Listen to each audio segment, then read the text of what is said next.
Slice your tortilla into strips and toast them until golden and crispy. Next, sauté diced onion and minced garlic in olive oil until fragrant. For spices, we're adding chili powder, cumin, and smoked paprika, and salt and pepper to taste.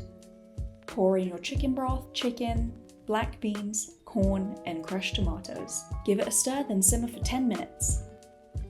Lastly, stir in some blended, low-fat cottage cheese. Serve, then top with fresh cilantro, and don't forget your crispy tortilla strips to complete this delicious protein-packed soup.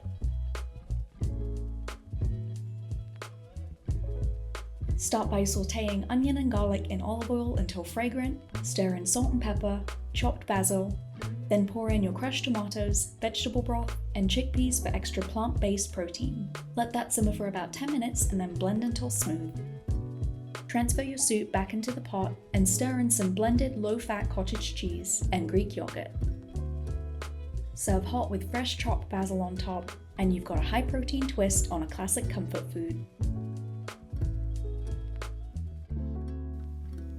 Start by sautéing your diced onion, carrot and celery, and garlic in olive oil.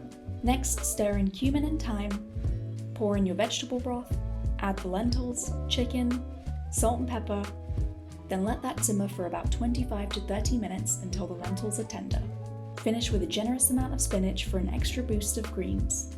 Serve hot and your hearty high-protein soup is ready to enjoy.